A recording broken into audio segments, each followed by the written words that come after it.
For decades, there was one unspoken rule in American life. The price you see is the price you pay. It was a contract, a promise. When you walked into a supermarket, picked up a loaf of bread, and saw a sticker that said $2.50, you knew exactly what that transaction would cost. It was simple, it was transparent, and most importantly, it was fair. But that contract has been broken. If you walk into a Walmart today, you might not notice the change immediately. The aisles look the same. The lights are just as bright. The shelves are still stocked.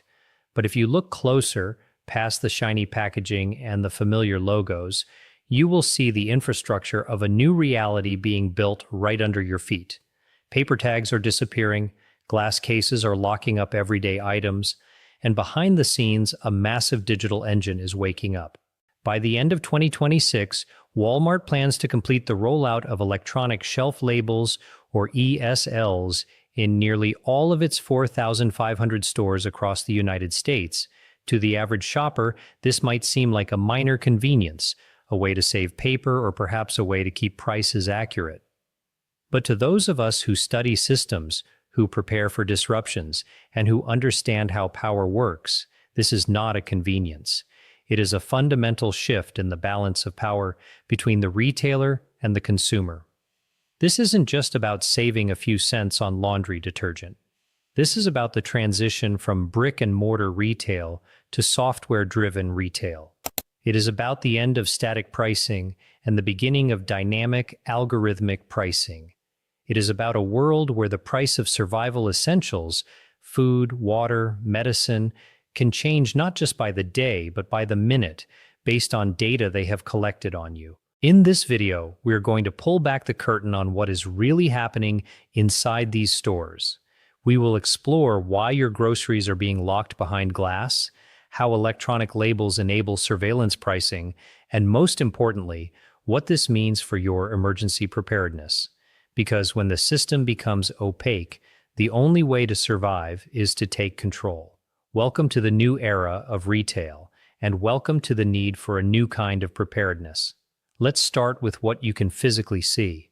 The first sign that the old model is dying isn't the technology, it's the locks. 10 years ago, if you wanted to buy a bottle of shampoo, a pack of batteries, or a box of cereal, you walked to the aisle, grabbed it, and put it in your cart. It took 5 seconds. Today, in many major retailers, including Walmart, Target, and CVS, that simple act has become a test of patience. At first, it made sense. High-value items like electronics, razors, and baby formula were locked up to prevent theft. Retailers called it shrinkage management, but then the circle expanded. Cosmetics went behind glass, then vitamins, then laundry pods. And now we are seeing things that defy logic. A jar of face cream, a pair of reading glasses, even a simple comb, or a pair of winter gloves costing less than $10. Why lock a $5 item? Why make an honest customer wait 10 minutes for an employee to unlock a case? The official answer is inventory shrink and organized retail crime. The National Retail Federation reports that theft has risen sharply, forcing retailers to protect their margins.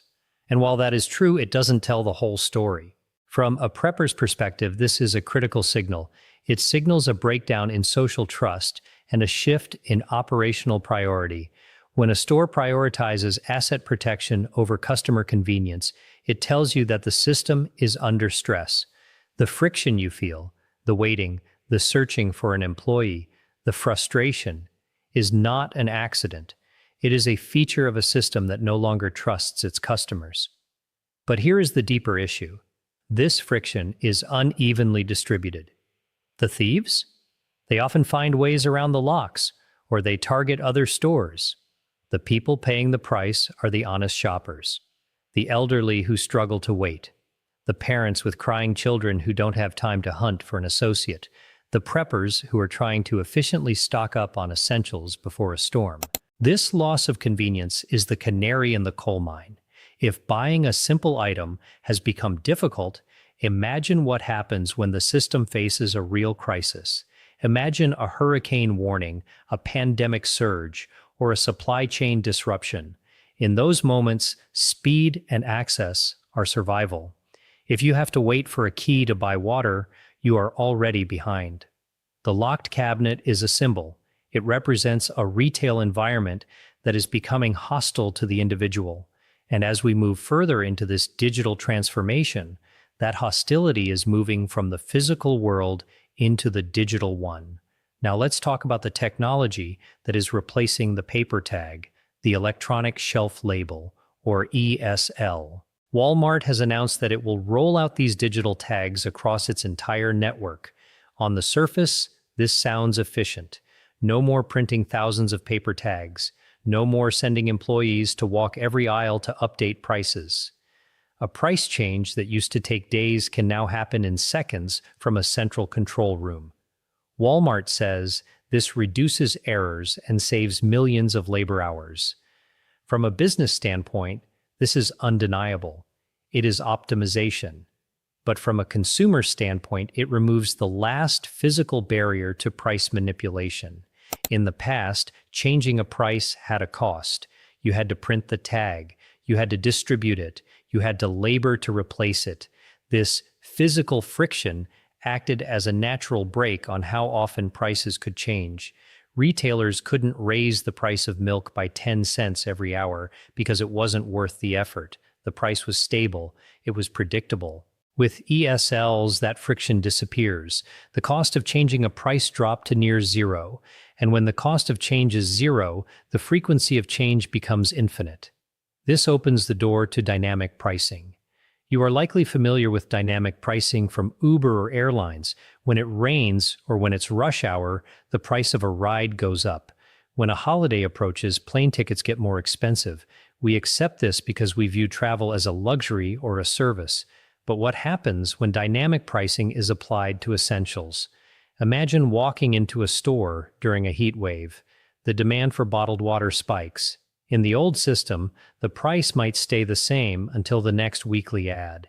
In the new system, the algorithm detects the surge in demand and the drop in inventory. Within minutes, the price on the electronic shelf label updates. Water is now 20% more expensive, not because the cost to produce it changed, but because the algorithm knows you need it now. This is not science fiction. This is the logical endpoint of software-driven retail. And it gets worse. There is a concept known as surveillance pricing or personalized pricing. This is where the price isn't just based on general demand, but on your specific data. Think about it. If Walmart knows your shopping history, your location, your income bracket, estimated through zip code and purchase habits, and your urgency, why would they charge everyone the same price? Why not charge you the maximum amount you are willing to pay? If you buy premium organic food, the algorithm might assume you have higher disposable income and show you a higher price for staples. If you buy generic brands and use coupons, it might show you a lower price to keep you loyal. The price on the shelf is no longer a universal truth. It is a personalized offer. The Federal Trade Commission, FTC, has launched investigations into these practices. States like New York and Maryland are considering laws to ban discriminatory pricing algorithms. But legislation moves slowly. Technology moves fast. By the time laws are passed, the infrastructure will already be in place. For the prepper, this is a nightmare scenario. In an emergency, you cannot shop around. You cannot wait for a better deal. You need supplies. If the system knows you are desperate, it will price you accordingly. The electronic shelf label is not just a display, it is a tool of extraction. To understand how personalized pricing works, you have to understand the fuel that powers it: data. Many people believe that if they pay cash, they are anonymous. They turn off their location services. They don't use the Walmart app. They think they are invisible. But in today's retail ecosystem, true anonymity is almost impossible. Walmart is not just a store, it is a data company. It operates Walmart Plus, a massive e-commerce platform, a pharmacy, financial services, and a mobile app. Every week, 255 million customer visits generate a tsunami of data. Even if you pay cash, if you have ever signed up for a loyalty program, used a credit card, or connected to the store's Wi-Fi, your digital footprint exists. And modern data brokerage firms specialize in connecting these dots. They can match your offline purchases with your online behavior. There is a famous story from retail forums where a customer bought a USB cable with cash, ensuring no digital link. Yet that evening, he received an email asking him to review that exact cable. How? Because his phone's MAC address was picked up by the store's Wi-Fi sensors, linked to his home network, and matched to his online account. This is the reality. You are not just buying products, you are generating data. And that data is being used to build a profile of your behavior. Retailers use this data for legitimate business reasons: forecasting demand, optimizing supply chains, reducing waste. These are good things. Efficient supply chains mean more food on the shelves. But the same technology that predicts demand can also predict vulnerability. When you combine electronic shelf labels with rich consumer data, you create a system that knows more about your needs than you do. It knows when you are running low on baby formula. It knows when you usually buy heating oil. It knows when you are likely to panic buy. In a stable economy, this might just mean targeted coupons. In an unstable economy, it means leverage. As preppers, we must recognize that our privacy is a component of our security. If the system knows exactly what we have, what we need, and how much we are willing to pay, we lose our negotiating power. We become predictable. And in survival situations, predictability is a weakness. But let's step back from the conspiracy of pricing and look at the reality of reliability. Any system that is centralized is fragile. Any system that relies entirely on digital connectivity is vulnerable. We have all seen the glitches: payment terminals that decline valid cards, scanners that charge double, apps that crash during peak hours. In a manual system, a mistake is local. If a cashier makes an error, it affects one customer. It can be fixed with a conversation and a manager's override. In a fully digital, centralized system, a glitch is systemic. Consider the case of a mother in Texas who was charged 4 times for a single $400 grocery run due to a connection error. $1,600 vanished from her account. She didn't just lose money, she lost time. She spent days on the phone with banks, visiting customer service and proving her innocence. She missed work, she faced stress, and she was powerless against the algorithm. Now, scale that up. Imagine a regional power outage, or a cyber attack on the retail network, or a software update that goes wrong. If the electronic shelf labels lose connection to the central server, what happens? Do they default to the last known price? Do they go blank? Do they show an error? If they go blank, customers won't know the price. Checkout scanners might reject items without a valid price code. The entire store could grind to a halt. In a disaster scenario, this is catastrophic. If you are trying to buy water and batteries before a hurricane hits and the system is down, you cannot buy anything. Cash might not be accepted if the registers can't process it. The efficiency of the digital system becomes its greatest liability. This is the hidden cost of automation. We trade resilience for efficiency. We trade human oversight for algorithmic speed. And when the machine breaks, there is no one left to fix it quickly. The frontline employees are powerless. They don't have the keys to the software. They can't override the server. They can only apologize. For the prepper, this highlights a critical vulnerability: dependency. If you depend on a digital system for your daily sustenance, you are one glitch away from hunger. So, what do? Do we stop shopping? Do we boycott the system? No. That is not practical for most people. But we do need to adapt. We need to change our strategy from passive consumption to active defense. Here is your 4-step plan to protect yourself in the age of algorithmic retail. Step 1. Verify everything. Never trust the system blindly. Always check your receipt. Better yet, use a handheld scanner or your phone's calculator as you shop. If the price on the shelf doesn't match the price at checkout, speak up. Use the scanner laws that exist in many states, which mandate compensation for pricing errors. Make it inconvenient for them to make mistakes. Your attention is your best defense. Step 2. Diversify your supply chain. Do not rely on a single retailer. If Walmart's system fails, or if their prices spike, you need alternatives. Build relationships with local farmers, join a CSA, community-supported agriculture, find bulk suppliers, and support local co-ops. These smaller entities are less likely to use sophisticated dynamic pricing algorithms.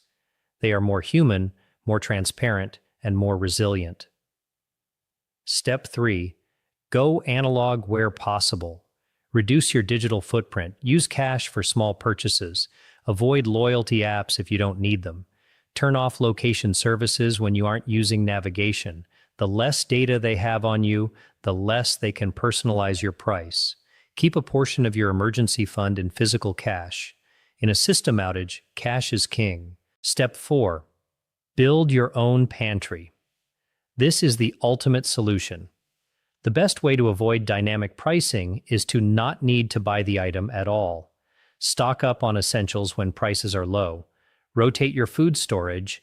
Learn to preserve food. Grow your own vegetables. The more self-reliant you are, the less power the algorithm has over you.